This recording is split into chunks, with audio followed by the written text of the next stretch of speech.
Кеш жарық достар. Инкубатордың бүгін негізі 29-шы күні, кешеден бастап 28-ші күннен бастап қаздар шыға бастады, қаздың балапандары. Енді бүгін мен не тамақ беріп жатқанымды айтайын. Интернеттен көптеген ақпараттар көрдім. Қаздың балапандарына бірінші күндер қандай тамақ беру керек екендігі жайлы. Содан бір келіншектің видеосынан манной крупамен жұмыртқаның сарысын араластырып беру керек екенін көрдім. Соны мен де өзім тексеріп көрдім. Солай жұмыртқаның сарысын мына манной крупаға тұрған. Соған араластырып, бір жұмыртқаның сарысын араластырып беріп көрдім. Балапандар жақсы жеді. Оның алдында ештеңе жемей, су да ішпей тұрған еді. Қазір сіздерге көрсетейін.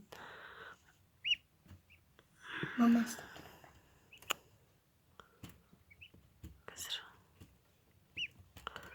сол қолмен болғасын ыңғайсыз отыр.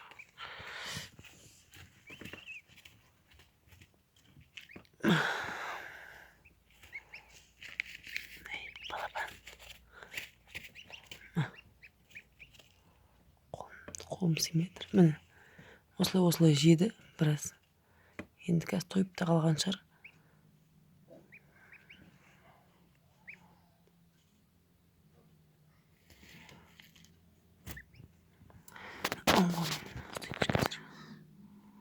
Ұйықтағысы келіп жатыр.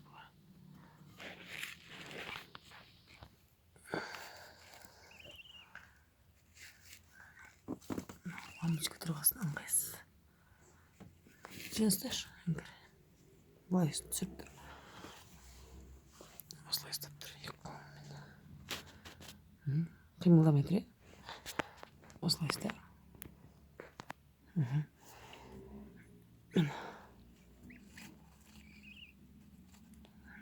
Осылай қолыммен бердім. Жақсы жеген сияқты меніңше. Міне екінші балапанда дәл солай. Ой, ыстық. Ұйқысы келіп жатыр.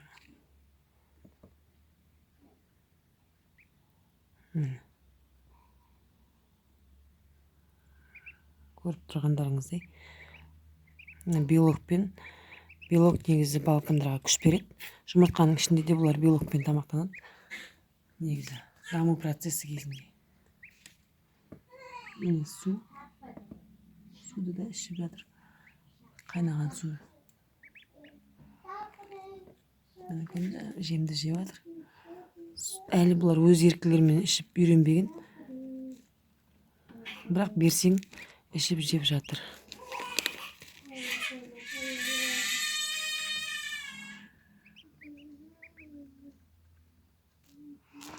Міне достар, суды ішіп жатырмын. Көріп тұрғандарыңыздай, суды да жемді де жақсы жеп жатыр. Аллаға шүкір. Негіз басында әлсіз кезінде ештеңе бұлар жемейді. Басында енді ой, қолымнан көрінбей қалды. Көрдіңіздер ме? Бір-бірінен үйренеді солай.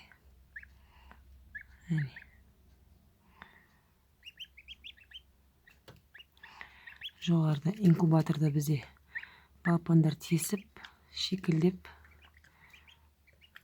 шығарайын деп жатыр. Шығақысы келіп, солай әрекеттерін жасап жатыр.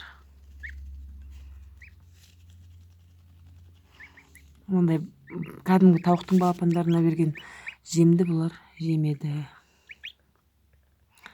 Содан кейін манной крупамен мына сары уыз, жұмыртқаның сарысымен екеуін араластырып бергенімді жеді.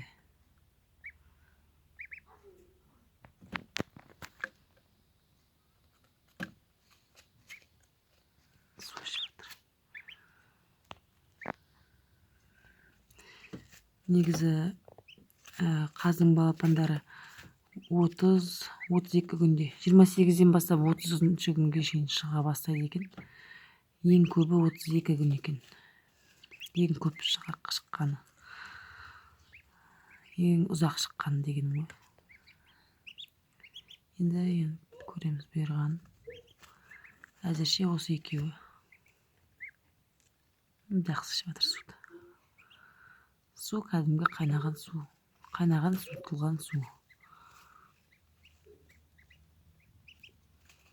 Ар жақта брудерда менің балапандарым бар. Тауықтың балапандары. Жұмыртқан. Олар да инкубатордан шыққан. Бірақ қазіргі тақырып бұл қаздың балапандары. Қаз асырап өсірмекшіміз. Сондай ойымыз бар жалпы.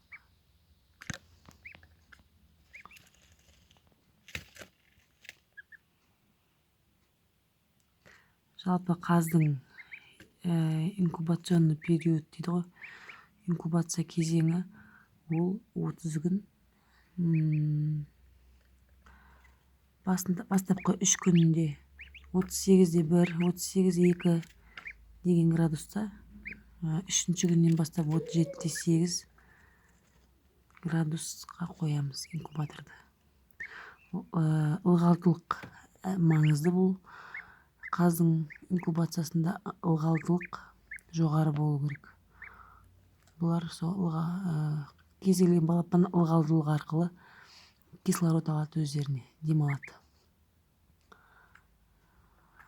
Суын уақытылы құйып тұру керек инкубаторға.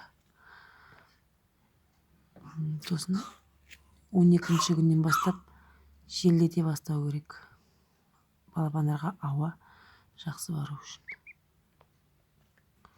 Солай достар, сау болыңыздар, менімен бірге болыңыздар.